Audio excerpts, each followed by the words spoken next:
All right, let's talk about J. Robert Oppenheimer. This is a story about a man of just unbelievable genius, but also of tragic contradiction. His mind, it unleashed a power that literally changed our world forever. So, those words, they're pretty chilling, right? Well, that's what popped into his head, a line from ancient Hindu scripture at the exact moment he saw the first atomic bomb go off. Think about that. That single moment didn't just define his life, it kicked off a brand new and, frankly, terrifying new chapter for all of humanity. And right there, that's the central mystery we're going to unpack.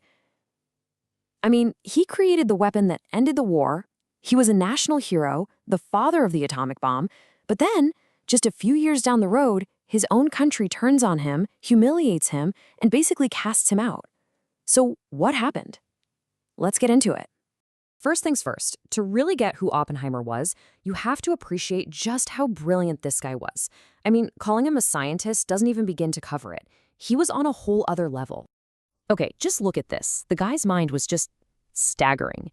He wasn't just a physicist. He learned 8 languages, including Sanskrit, just so he could read the Bhagavad Gita in its original form. He blew through Harvard in 3 years, got his PhD by 23. Oh, and he also came up with the idea of black holes, like decades before anyone could prove they existed. It's this incredible breadth, this Renaissance man quality, that made him the perfect person for the impossible job that was coming his way. But, and this is a huge but, there was something else going on that would end up casting a shadow over his entire life. See, back in the 30s during the Great Depression, he got pretty involved with left-wing causes. And we're talking about his wife, his brother, even his girlfriend. They all had direct links to the Communist Party. Now, he himself never joined the party, but trust me, those connections, they are absolutely going to come back to haunt him. So, fast forward to 1942. This is the moment everything changes. Oppenheimer gets tapped to be the scientific director of the biggest, most secret, most ambitious project the world had ever seen, the Manhattan Project. Now, if you were just looking at his resume, he was a pretty terrible choice for the job. Seriously. No Nobel Prize, 0 administrative experience. And of course, all those communist associations that had the FBI watching him very closely.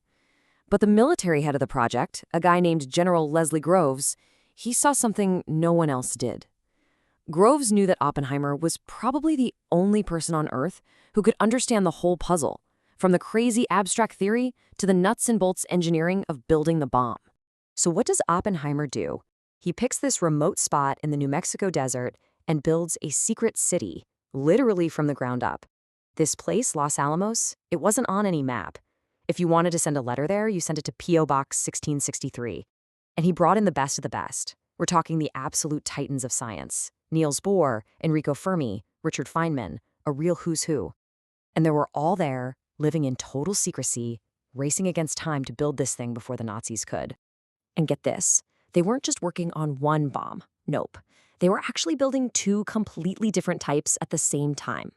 You had Little Boy, which was a simpler gun-style design that used uranium. Then you had Fat Man, which was this incredibly complicated implosion device using plutonium. It was so out there, so theoretical that they knew there was no way it would work without a full-scale test. And that test was about to become the single most defining moment of the entire 20th century. So picture it. July 16th, 1945.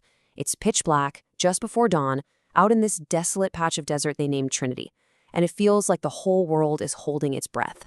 Then, at 5:29 in the morning, they flick the switch. And what happened next was, well, it was biblical.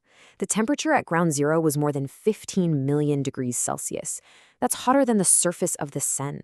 We're talking about a level of energy that human beings had never, ever unleashed before. The stats from that morning are just mind-blowing. The mushroom cloud shot up 40,000 feet. That's almost 7.5 miles high. The shockwave was so powerful it blew out windows 120 miles away. And at ground zero, the blast was so intense it literally melted the desert sand into a new kind of radioactive glass called triniditate.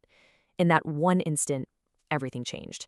And right there, in that blinding flash of light, watching this thing of awesome, terrible beauty that he had created, that's when that quote comes back to him. "Now I am become death, the destroyer of worlds." He knew in his bones what he had just done. He had unleashed a monster.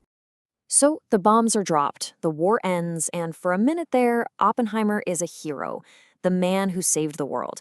But that feeling didn't last long, because pretty soon his own conscience and some very powerful enemies would come for him. Just 3 weeks after that test in the desert, the bombs were used for real, first on Hiroshima, then Nagasaki. And the human cost, it was just horrific. By the end of 1945, you're looking at over 200,000 people dead. For Oppenheimer, yeah, there was relief that the war was over, but it was completely overshadowed by this deep, profound horror and guilt. He said it himself after the war, the physicists have known sin. That really gets to the heart of it, doesn't it? This massive moral weight that he and all the other scientists now had to carry. He genuinely felt like they had blood on their hands, and you know what? It haunted him for the rest of his days. And that guilt? It changed everything for him. After the war, he started pushing back, hard. He was dead set against building the next big thing, the H-bomb, which was way more powerful. He started advocating for international control over all this stuff, to stop a crazy arms race before it started. But this did not go over well in Washington. It put him in direct opposition to some really powerful people, especially a man named Lewis Strauss, the head of the Atomic Energy Commission. Strauss thought Oppenheimer was naive, dangerous, and frankly, he had a serious personal grudge against him. So, in 1954, right in the middle of the McCarthy Red Scare, Strauss saw his chance. He set up this security hearing that was basically designed from the start to destroy Oppenheimer's reputation. And let's not mince words here. This thing was a complete sham. It was a kangaroo court.